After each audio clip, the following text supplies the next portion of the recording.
پڑھتا تھا میں, تو وہاں سے پھر میں نے جو ہے وہ 9th میں پہلی دفعہ لکھ کے بھیجی, تو پھر وہ آئی تھی, پبلش ہوئی تھی. ٹھیک ہے, یعنی پڑھنے لکھنے کا رجحان آپ کو شروع سے ہی بچپن سے ہی آپ کو ملا, اور 5ویں جماعت میں تو کوئی عمر نہیں ہوتی کہ آپ نے اس زمانے میں نظم تحریر کی. ہاں بالکل. ٹھیک ہے. تنویر صاحبہ, میں آپ سے یہ جاننا چاہوں گی کہ آپ سوشل ایشوز پہ کافی لکھتی ہیں, قلم اٹھاتی ہیں, تو اب تک آپ نے جتنے مسائل پہ قلم اٹھایا, سب سے زیادہ توجہ طلب آپ کو کون سا موضوع لگا کہ آپ کو لگا کہ جی میں نے اس پہ قلم اٹھایا تو یہ بہت کوئی عمدہ کام کیا یا کوئی اچھی کاوش کی ہے میں نے؟ میرا جو پیشن ہے, مشن ہے, اور وہ یہ خواہش کرے, کوئی نام آپ اس کو دے لیں, وہ ہے کہ آؤ گھر بسائیں. اچھا. تو جو میں یوٹیوب پہ اپنی ویڈیوز بناتی ہوں تو اس کا عنوان ہی یہ ہے, آؤ گھر بسائیں. آؤ گھر بسائیں. تو اس میں جو ہمارے رشتے آج کل ٹوٹ رہے ہیں, گھر ٹوٹ رہے ہیں, تو اس کی کیا وجوہات ہیں, کس کردار میں کیا کمی ہے, اس میں کیا بہتری ہو سکتی ہے, اور اس میں مشورے دینے, اور اپنی زندگی سے میں ضرور مثالیں دیتی ہوں تاکہ لوگوں یہ نہ کہیں کہ یہ کہیں سنی باتیں تو ہم سنتے رہتے. بالکل. تو میں ہر اس میں اپنے ویڈیو میں اپنی زندگی سے کوئی مثال ضرور دیتی ہوں. صحیح. جو میری حماقتیں ہیں, جو میری غلطیاں ہیں, ان سب سے آگاہی دیتی ہوں کہ دیکھو یہ میں نے کیا ہے, تم نہیں کرنا. ضروری نہیں ہے کہ ہر انسان خود سے تجربہ کر کے ٹھوکر کھائے. یہ میں نے کیا ہے, اس سے مجھے فائدہ ہوا ہے, یہ تم کرنا. صحیح. تو اس سے یہ ہوا ہے کہ بہت لوگ مجھے فون کرتے ہیں اور ان کی زندگیاں بدلی ہیں, ان کے گھریلو حالات بدلے ہیں, مرد بھی کرتے ہیں, شوہر حضرات بھی مجھ سے رابطہ کرتے ہیں, اور خواتین بھی کرتی ہیں, ساسیں بھی کرتے ہیں, بہویں بھی کرتی ہیں, اور میں الحمدللہ ہر رشتہ نبھا چکی ہوں, میرے سارے رشتے میرے پاس موجود ہیں. تو بس میں زندگی کو خوبصورت دیکھنا چاہتی ہوں, اسی لیے میں نے اپنی کتاب بھی آپ نے اسی نام پہ سوانح عمری لکھی ہے کہ زندگی خوبصورت ہے. اس حوالے سے بھی ہم بات کریں گے. بالکل. فاروق صاحب, مجھے بتائیے گا کہ آپ institute of cost and management accountant سے کوالیفائڈ ہیں, اور اس وقت بھی آپ جو جاب ہے آپ کی وہ بھی اکاؤنٹنسی سے ہی ریلیونٹ ہے. تو مجھے یہ بتائیے گا کہ شاعر اور یہ اکاؤنٹنسی, یہ تو دو بالکل الگ الگ, بڑا خشک ایک شعبہ, اور پھر شاعری تو بالکل ہی الگ انداز کی ایک کہانی بیان کرتی ہے, یہ آپس میں کمبائن کیسے ہو گئے دونوں؟ اس میں یہ کہوں گا کہ شاعری جو ہے اس کا تعلق دل سے ہے. دل کے بھرنے کے لیے جو ہے وہ شاعری کرتا ہوں, پیٹ بھرنے کے لیے جاب کرتا ہوں, اس کے لیے پڑھائی. بڑا بہترین جواب دیا ہے آپ نے, بہت اچھا. ہاں, دل زندہ ہے تو آپ کے باقی کام بھی چلتے رہتے ہیں. بالکل. تو یہ کبھی ایسا ہوا ہے کہ کسی آپ کوئی میٹنگ اٹینڈ کر رہے ہیں اکاؤنٹنگ کی, اور جناب آپ کو بیچ میں کوئی شعر یاد آ گیا ہے اور آپ نے وہیں اسی مناسبت سے آپ نے شعر پڑھ دیا ہو, کبھی ایسا ہوا ہے؟ ایسا ہوا ہے کہ میٹنگ اٹینڈ کرتے ہوئے کوئی شعر جو ہے, کسی ڈسکشن کوئی ہو رہی ہو, اس پہ جو ہے کوئی شعر سے ریلیٹڈ یاد آیا تو وہ پڑھ دیا. ایسا ہوا ہے. آپ کا تخلص ساگر ہے. جی. تو اس کے پیچھے کوئی وجہ ہے, کوئی خاص تخلص آپ کا؟ یہ ساگر کے تو بہت گہرے معنی نکلتے ہیں. بیسیکلی سمندر پسند ہے, سمندر کی آواز پسند ہے, اور اس لحاظ سے پھر جو ہے وہ ساگر تخلص رکھا ہے. اچھا, شعرا کے بڑے جو دلچسپی کے جو عوامل ہوتے ہیں نا, یا جو ذرائع ہوتے ہیں, وہ ڈائریکٹلی چاند, سورج, سمندر, ہوا, نیچر سے جا کے کنیکٹ ہوتے ہیں. تو آپ کو بھی یہ چیزیں متاثر, کیونکہ شاعری جو ہے وہ خود بھی ایک نیچرل چیز ہے, ایک نیچرل فنومینا ہے. مطلب پرندوں کے چہچانے کو آپ سنیں تو آپ کو پتہ لگے گا کہ وہ بھی ایک ردم میں چہچا رہے ہوتے ہیں. جی. سمندر کی آواز آپ سنیں تو آپ کو وہ بھی پتہ لگے گا کہ جی ایک فلو ہوتا ہے, ساؤنڈ ہوتا ہے, ایک ردم ہوتا ہے. بالکل. شاعری بھی اس سے ریلیٹڈ ہے. بالکل. فاروق صاحب, کس کو آپ نے زیادہ پڑھا ہے, کس شاعر کو بہت زیادہ پڑھا ہے, متاثر ہوئے ہیں آپ؟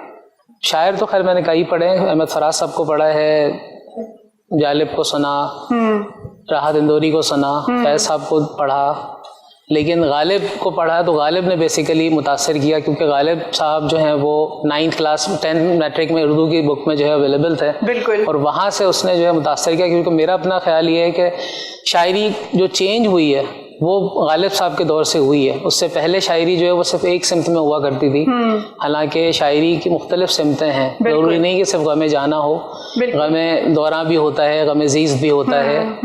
تو یہ ساری چیزیں جو ہیں وہ غالب نے چینج کی. بالکل ایسے ہی ہے. متاثر غالب سے. میں انہی کی بات سے کنیکٹڈ بات کروں گی کہ شعرا کو پڑھنے کا کبھی آپ کا شوق ہوا ہے آپ کی نظر سے, جیسے غالب صاحب کی ابھی بات کی ہے؟ یہ کتاب میری جو ہے نا یہ اس میں سارے جو ہمارے جید شعرا ہیں وہ اس میں بند ہیں, آپ نے بند کر دیے ہیں ان کو. ان کے کلام کو میں نے انگریزی میں ترجمہ کیا. کیا بات ہے. اور صوفیانہ کلام جتنا بھی ہمارے ریجنل لینگویجز میں ہے ان سب کو بھی میں نے انگلش میں کیا ہے. تو شاعرہ نہیں ہوں, شاعر آپ نہیں ہیں, لیکن اس کے باوجود بھی آپ نے شاعروں پہ کام کیا ہے. اچھا مجھے بتائیے گا تنویر صاحبہ کہ ایک لکھنے والا جو ہوتا ہے وہ بڑی تحریر سے اپنی متاثر کرتا ہے دوسرے لوگوں کو, کہ وہ لوگ چلے گئے لیکن اس کے باوجود بھی آپ نے تمام بہترین شعرا کو اس میں بند کر دیا ہے.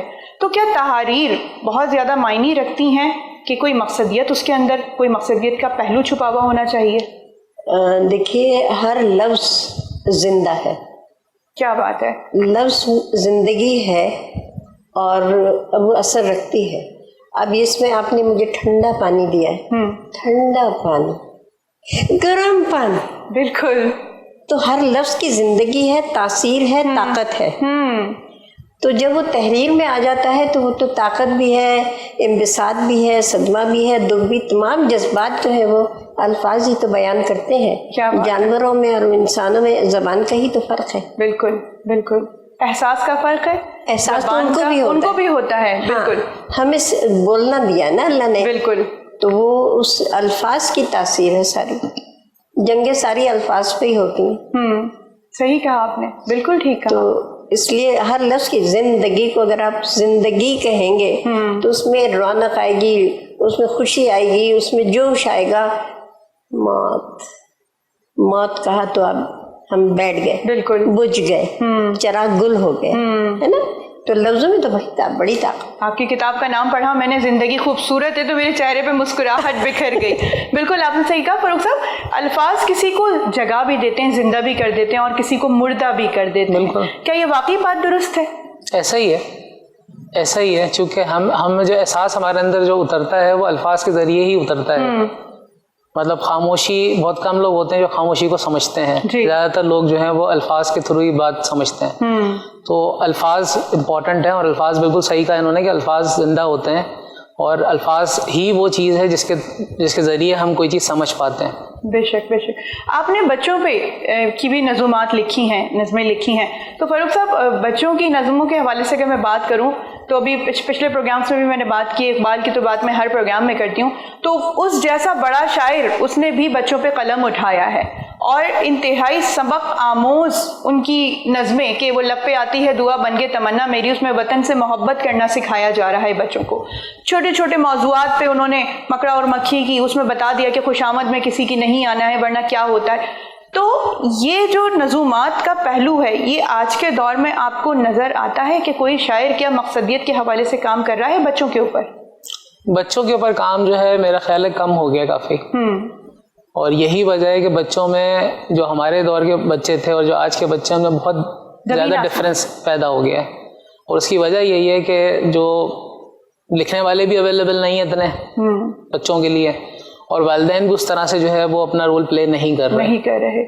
تو وقت کی کمی ہو گئی ہے, میڈیا, ٹیکنالوجی, یہ تمام چیزیں, موبائل تو ہاتھ میں آ گیا ہے. مطلب 2.5 سال کا بچہ اس وقت, ہمیں نہیں پتا ہوتی وہ تمام چیزیں, اس کو پتا ہوتا ہے کہ وائی فائی بند ہو گیا ہے, اب اس کو کنیکٹ کر کے دیا جائے دوبارہ سے.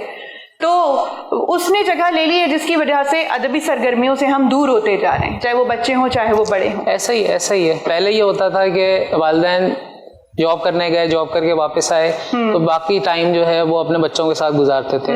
اب ان کو موبائل اویلیبل ہے, ٹی وی پہلے بھی ہوتا تھا, ٹی وی اب بھی ہے, بٹ موبائل نے بہت زیادہ جو ہے فرق پیدا کیا ہے.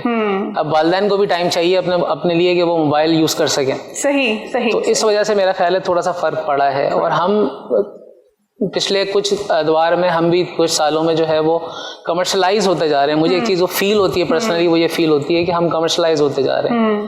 کیونکہ میں اپنے بچپن کو جب دیکھتا ہوں تو جس طرح سے ملنا جلنا تھا رشتے داروں میں بھی, دوستوں میں بھی, محلے داروں میں بھی, اب وہ چیز نہیں ہے.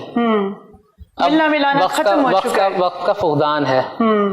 لوگ کوئی اگر رہتے بھی ہیں تو اپنے مطلب جو گھر کے لوگ ہیں افراد ہیں ان کے ارد گرد ہی گھوم رہی ہوتی ان کی زندگی, اس سے زیادہ باہر نہیں نکلتی. صحیح صحیح. تو یہ بنیادی ایک فرق آیا ہے. فاروق صاحب ہم بات کا سلسلہ اسی طرح سے جاری رکھیں گے, بس ایک وقفے کا وقت ہے ہمارا. تو ناظرین آپ نے کہیں بھی نہیں جانا ہے, ابھی ہم واپس آتے ہیں ایک چھوٹے سے بریک کے بعد.